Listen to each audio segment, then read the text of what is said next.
Hi,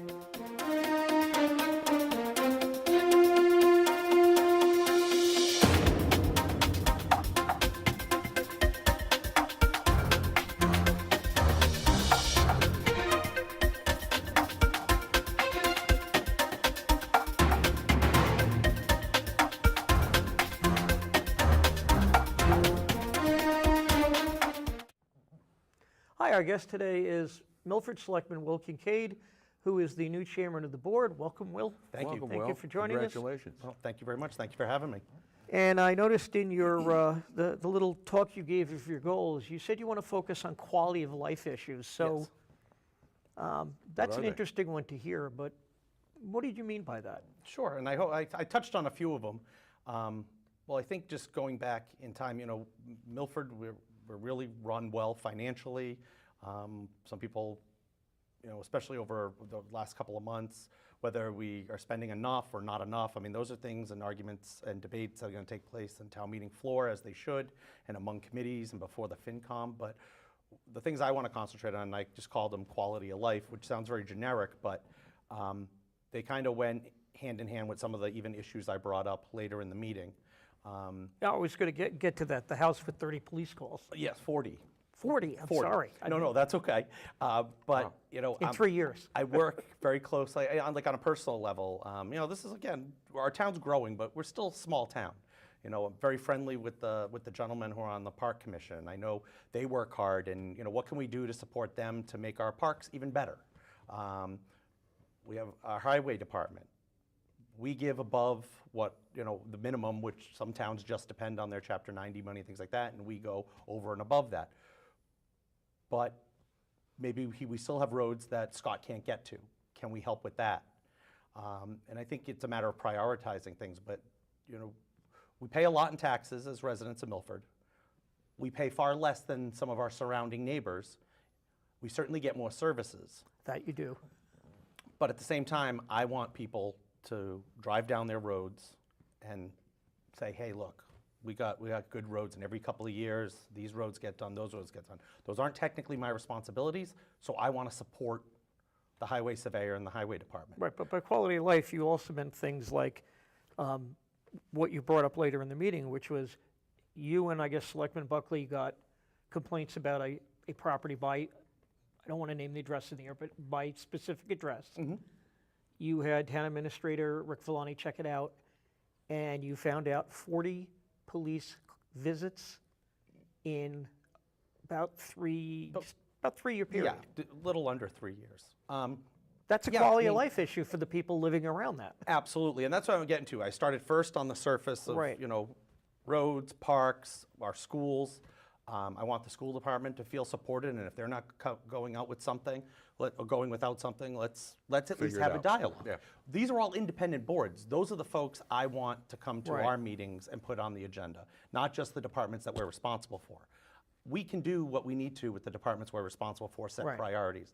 I want to have them come and So you actually have actually an wanna open have them and dialogue pay a like visit this. and talk to them. Absolutely. I want to put each one of those on an agenda once a month and have, whether it's a 5-minute or 30-minute dialogue, and see what we can do to how's better it going? things What are for your people in Milford. problems? Things like Exactly. that. Good. That's a great idea. And I It's a haven't great idea. experienced that before. So that's something that's been on my plate. Now, for the last couple of years of being on the board, and certainly when I ran for selectman, I heard a lot about these different neighborhood issues. And this has been going on for years with the task force, which is the health department, the building commissioner's office, the fire department, the police department, walking through neighborhoods, and they've done a lot of that way before I ever got on the board. And then when I did get on the board, there's still problem areas. there's still problem areas, and people that, or properties, or people, or tenants, or property owners who were problems, and then get forced to fix those things, can often go back to bad habits or bad behavior. I like that, Recidivism. okay. And so I think it's just something we And, have to stay and on. let's be fair with it. A lot of the landlords do not live in town, Yes, and those are the ones that I was, and they rent to people who are causing the problem, and sometimes the landlord does not hear back from people. yep, and that's, But let's dwell on the one that did come up. right, and that's why I know I'm kind of being long-winded, but I just wanted to set the no, that's stage okay. that. But how does, and I think this is the question the board raised at the most recent meeting, how does it get to the point where you have 30 police calls to one address and it doesn't get elevated beyond the police department. I'm not sure. And that's what you asked to find out. Yes, because when I did call Rick and I said, hey, Rick, look, this address, I'm sorry, 40 calls. 40. This address, I've had now a couple of calls. Honestly, I think it was 2, maybe 3, but 2 I absolutely remember. Just explaining the amount of trash, the quality of the building, the tenants issues, and then the second caller said to me, and the police were there again. It's once a month. Yep. Once a month for 3 years. Yep. Whoa. And that's when I received, Rick, in a day and a half, had the information from the Board of Health, anything they've done there over the last, whatever record they have, from the inspections department, and then the police logs. And the police would, I think, would set you guys off. It certainly set me off. 40 calls in a 2.5-year period. Oh, 2.5 years. Oh, Yep. gee whiz. That's, Yeah, because this was just through March so far of man, that's 2017. almost So you're twice really, a month. yeah, I mean, you've got a recurring Holy issue. moly. Yep. And again, and then, Bill brought it up, and Mike supported it as well. But how many properties are like this? And it's not about, the problem is with that property or a specific property. But now we got to look about the 10, 20 neighbors around that. Right. Right, and You know, you're also that's looking where the for, quality of life issue comes in. and you're also looking for how many other properties have lots of calls to Yep. them. And I'm not even sure what we can do about them. But one thing is, we can't walk around town or run for office and say, we wanna clean neighborhoods up. We want people to stay in Milford, raise their families, and talk about it, and then not know about this stuff. So I hope by me at least finding out, I brought it to light. Now we can start talking about it. How to deal with it. How to deal with it, and what our rights are, because we're not the property owners. But it is my responsibility to support and best protect the people in that neighborhood who want to go to work, want to raise their families, want their kids to go back and forth to school, and quite honestly, get a good night's rest without the police department having to show up. And Believe me, I'm with you on that after I had an incident recently at my house. That's true. Just of going through that was, probably a whole night without sleep. yeah, And imagine that happening in your neighborhood 2 times a month. Well, there's interesting because there's certain latitudes, for example, the Board of Health has. The Board of Health has a thing called the nuisances, a state regulation. And if the neighbors can't live or enjoy their own property as a result of what a neighbor does, like smell or noise or whatever, the Board of Health has a right to call that a violation and can violate them on a state law. okay. No, that's hey, I and mean- that's no, and that's good to know, and that's why I think even though it's an independent board, us talking together and Yeah. even just building even a stronger relationship than we already have. I mean, the 3 members of the Board of Health are probably the most experienced Board of Health members, quite honestly, Oh, right, in the area, in the state. The joke is if you add Paul Mazzucchelli's tenure, you're talking about 360 years Yeah. of experience with those gentlemen. And they're statewide. They're one of the strongest boards in the Commonwealth of Massachusetts, going back to the days of Paul Revere. I mean, there's a lot of they have a lot of power, and they Board of Health- they exercise that. So Well, I the don't Board want to of Health diminish has, that. No, the Board of but- Health it gets their authority from the state, not from the town. They get it from the state regulation. I'm on the Board of Health okay. in Upton. I have been for 4 or 5 years. In any case, interestingly enough, the Board of Health can make a regulation without having a hearing. Yep. They can say, okay, you can't have this or you can't do that. Don't even need town meeting to vote Don't on need it. to have a town meeting and vote on it. They can make a regulation and bingo and Which, enforce it. as you know, they're very activist board here. Oh, very, and But I that's think- why I want to. And very good board, by the way. Absolutely, no question. And if I just add the other component that was very important to me was, and maybe because I'm biased, but 40 calls where our police officers had to show up at one property. The town crier goes out to how many households? We have 11,000 households in Milford, and never mind the businesses. 12,300. So 12,300. Doorsteps. And one Property takes one 40. property is getting 40 calls in a 2.5-year period. And then That's- the issue is, Now I got to worry about our ladies and gentlemen on the police force going there. right, and the issue is, which you know very well, let's get it on the table for those who don't know, your brother works for the police department. Yep. But just the issue in general is, if they're responding to that house, They can't and go there's a someplace. quote unquote, I don't want to use this term wrong, a real emergency. Let's say a business is being holed up, or there's domestic violence somewhere, or someone is dying, and they're tied up there. There's an overdose. I mean, which is a crisis that's going Yeah, through the certainly. ceiling. Right, so- but if Absolutely. they're going for the same thing over and over again, Now, is it always the same reason they're going, or is it? No, Okay, well then. nope, there was a myriad of reasons. Okay. So, Well, that's the dilemma. I think the issue is, again, you're going to look at how many other properties are like this. It's one thing to say, gee, they got a building code violation, they got a Board of Health sanitary code violation. And I think those have been addressed around the town. yes, By and large, a lot of them are Yeah. overcrowding. yep. But this is a whole new dimension of, do you have, multiple police calls to this house for that house, and why?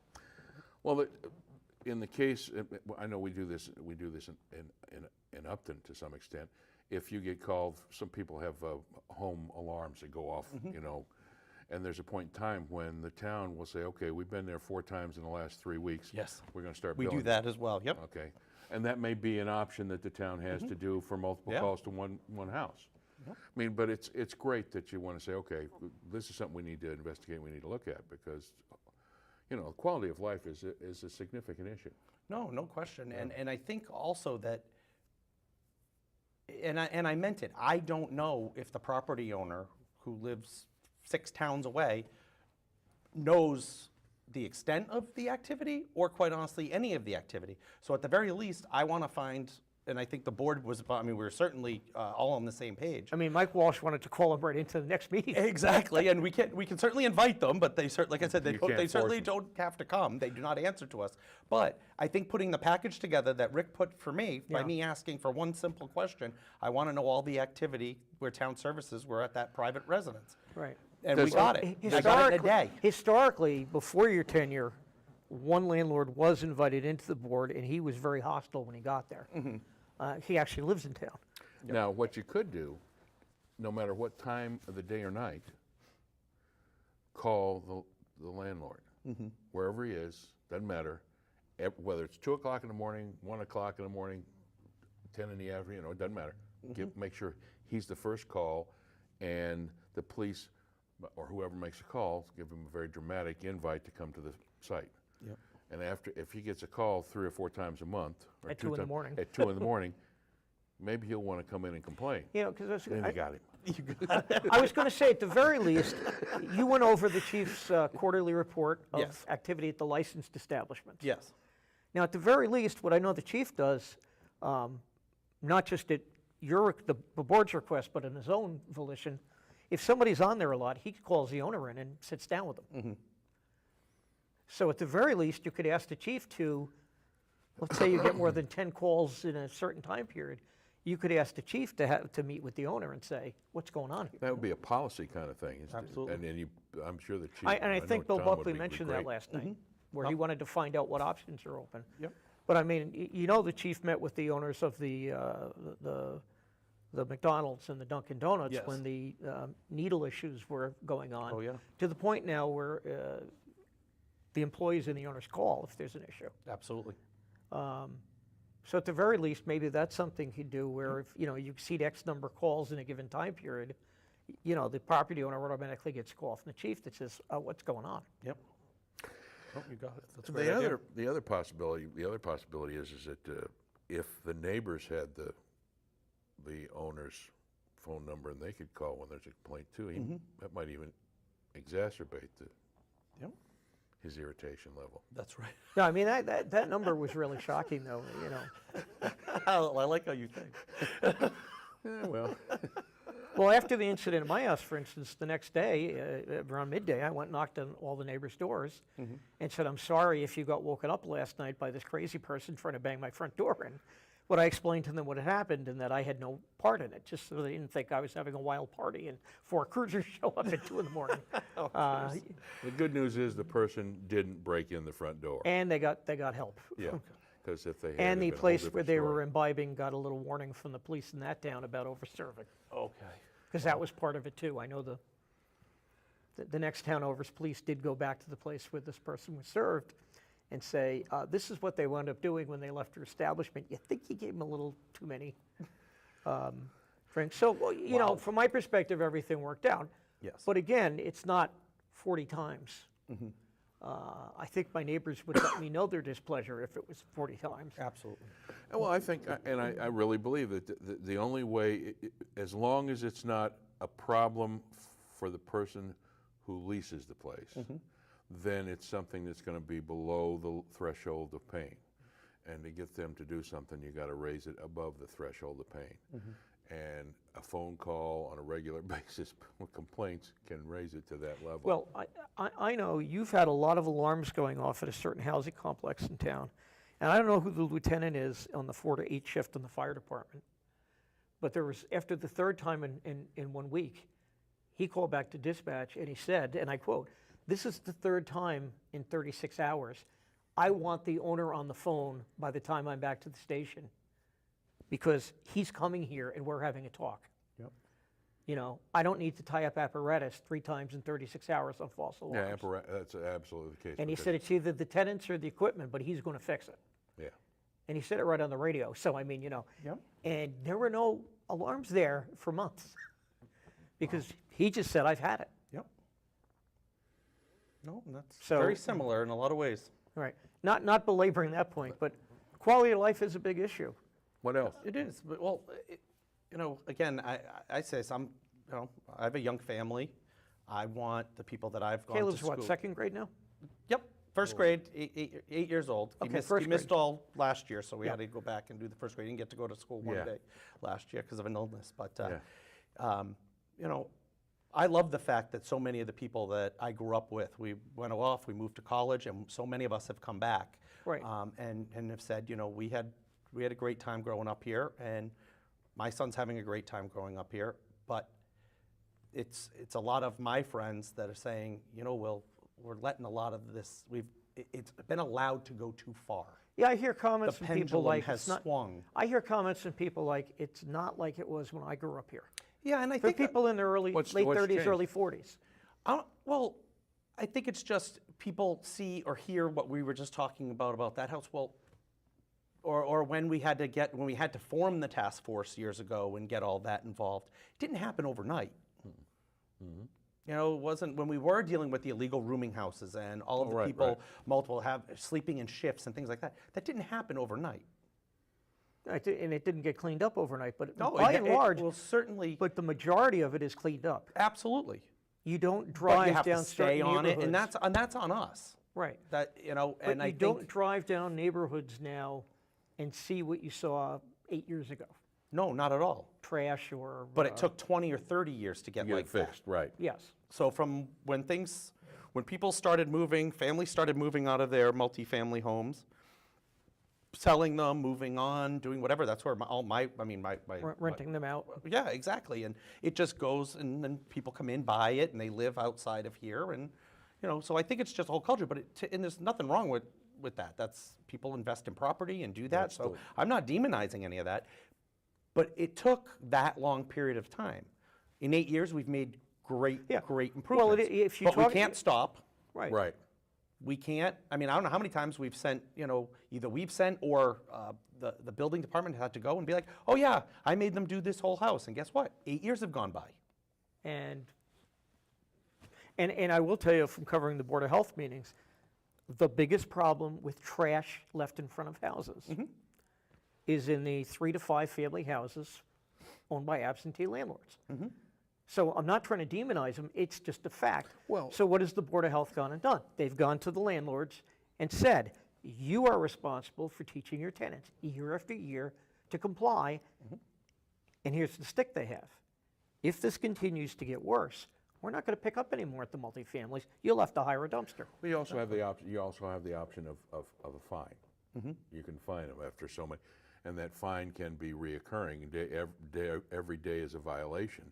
So if it's say a $50 fine, if they keep doing it for 30 And the board days. has done that here with one owner. Yeah, and Who so- they called in, as a matter of fact.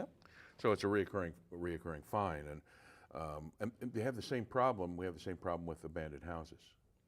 Houses have gone in foreclosure. They're empty.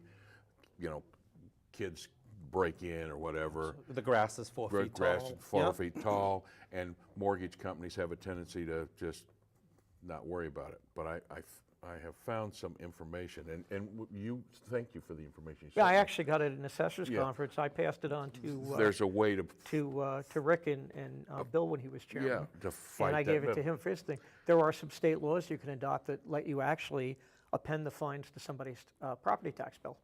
Which means And then what happens is the guy at the bank who's paying, $1,000 a quarter for the property they're ignoring could get hit conceivably with a $50,000 or $60,000 quarterly tax bill, and then the town has their attention. Bingo. That's a Because you wake-up find them call. every day. And you can, theoretically, I mean, you can put a lien on the property, there's all kinds of things you can do.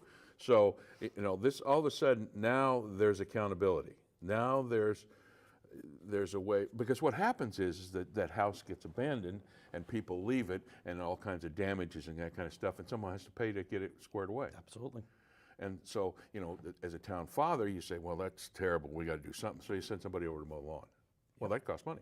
Of course, and we've done that. And so how do you cope Yeah, with or tear a house down. that? Oh, yeah, that's another one. You guys have torn a couple of houses Yes. down. So as a result, as a town father, you have responsibilities that are global for the community. And so that makes it very difficult. So what other things, I mean, besides the I spending? was going to say, one of the people running brought up in the selectmen's race this year, Harold Rhodes brought up the issue of traffic. Now, that's a quality of life issue. But short of massive land taking to expand roadways, what can you do for traffic? And I've never claimed to have the answer for the traffic. We have the same roads in Milford we've had for some of them. I mean, yeah, 300 years. They're newly paved, but they're still the same Same paths. road, I yeah. mean, they're the 300 same roads. years. And there's obviously far more cars on the road. People are working here. People are leaving here. The towns around us have to come through here to get to 495. I mean, I'm not sure there's any answer on that. You do have on the town meeting warrant, though, adopting the two laws that you're allowed to under the Municipal Management Act. Modernization. Yep.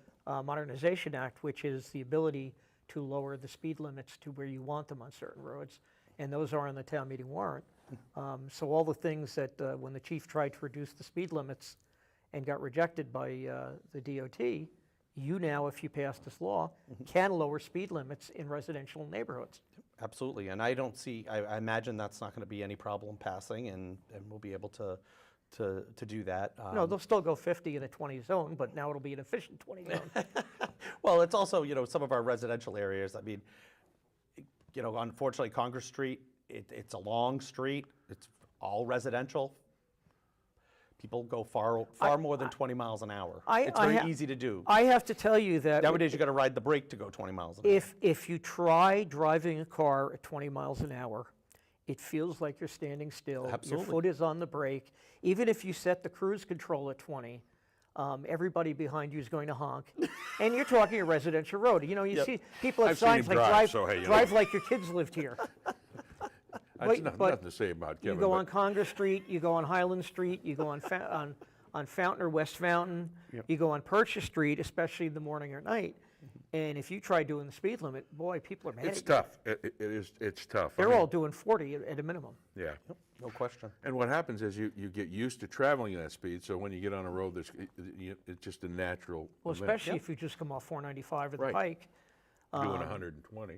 and you're used to doing 65, 70, and most of those people are doing 45, 50 on the local roads, and to them, they're safe drivers. Absolutely. Well, what really irritates me, what really gets me is you got somebody talking on a cell phone. Yep. And Hang up and drive. Yep. Now if they can talk, if they have it through their Bluetooth, that's Which is one what I thing, have, so- which is not so. But they immediately put it to their ear, and all of a sudden they got one hand on the steering wheel, and they're not paying attention because they're trying to figure out how to hold this. That really irritates me. Texting while driving. And then what happens is they're right up behind you. Yep. Anyway, what other things do you want to focus on in your? I don't know if it's a as focus, chair? but one thing that we've been able to do the last couple of years too, or when some board appointments and commission appointments have come up, we've finally gone through the talent bank too, and given people an opportunity to serve that haven't served before. You got beat up for that. You got beat up when you decided not to replace somebody who'd been on a committee for 20 years with somebody new. Yep. And not only that, but other vacancies, and believe me, I got calls about, hey, Will, this is the person we want. I'm like, well, this person's been waiting 3 years. Right. You know, and has never served. And as long as, and I don't mean I'm just going to go in the pile and pick someone. As long as we know that they're qualified, they have some background we want them to bring, it doesn't have to be specific to that. Most of the time on some of our committees, whether it's on the Board of Selectmen, the school committee, any one of our boards or commissions, you want people from all different walks of life and all different careers because they bring something different to the table. Right. I always say that with 7 of us on the school committee. All of us did a different, never mind having different egos, different senses of humor, different personalities, different priorities. We all came from different work places, backgrounds, right. and we brought all these different things. And I was on a board where, you know, people always accuse, you guys are always fighting. Well, I gotta tell you, we did pretty well. On a personal level, I liked everyone I've always served with, and we debated pretty hard. But you know what? It worked. Well, that's So worked. your board now, with the addition of Mike Walsh, you have a car repair manager. Mm-hmm. You have with Mr. Buckley, you have a quality assurance manager, technologist. technology quality assurance manager, and you have a transportation manager, for want of a better term. Yeah, That's a good That's an project. interesting background. it is an Now, interesting even though you work for the state, it's a large state agency. yes. Bill has always worked for primarily large corporations. And Mike is more the customer-focused guy. Very, at very I'd customer-focused, say, yep. medium-sized company. Imperial medium-sized company. That's a pretty good background, but it's a change from where the board was just 3 years ago, when you had Dino as a state employee, Brian, as a self-employed lawyer, and you had Bill, and now in 3 or 4 years later, you've got more of business backgrounds on the board. Yep. Well, I think you bring it will deliver. I think personally, it will deliver the message to the voters, to your constituents, much differently. It'll And be I was going to different. say, for instance, where I know is you and Bill support the purchase of the water company and all the due diligence. You had Mike during the election say, "I got to be sold on this." So actually, you now have I think he at his first meeting you did have an update in executive session. So he's probably now getting hit with the fire hose of info. Where he now has to be sold that it's a good idea, which is not bad for the That's a public, good though. thing. Well, it is a good thing, and there's no question, but I got to tell you, without breaching any confidentiality, that, we surprised a lot of folks last night in our talks, and we were only meeting with our own legal team because we all had questions still. I believe in principle Yes. that the public should own their own water supply. I think the days of privately held water is something of the past. I don't believe that with a lot of industries. But you However, also your don't have all public your water questions supply, answered but on this yet. the deal has to be something that not only we can afford, but we're going to know every part of the whole system that we're purchasing. I still have a lot of questions, and let me tell you, so do my colleagues. What Bill said during the election was, I'm not bringing it to the public till all my questions get You're answered, right. because they're probably the same questions people out there are asking. They absolutely are. So for the initial... I might be down to only 150 questions left, Yeah. but I probably started with 1,000, as did my colleagues. I mean, it's going to be a big decision. Right, but what I was going to say is, though, by the time you bring it to the public, it may not be the March time, we've already passed the initial March time that was projected. It may not even be this calendar year. Is that correct? Right now, I think we would be in this calendar year to at least present it to town meeting, but Okay. I mean, Way out. months. And you're I mean, not there's talking a lot to do. And you're not talking at the October town meeting. You're talking about a town meeting just to talk about this. Just to talk about the water company. Yeah, it'll be Okay. a significant issue. Yep. Okay. And it's a 2/3 vote, so At town meeting. yeah. So I mean, And it's a 2/3 if vote we of the believe board in to it, get we to have town to be meeting. able to at least Right. make the case. What I was trying to point out, though, given Mike's comment during the election, if he comes around to you have a unanimous vote to bring this to the public, at least my point is, okay, he learned something. Absolutely. That sold him. Yep. Anyway, believe it or not, we're out of time. Wow. It goes fast in a half hour.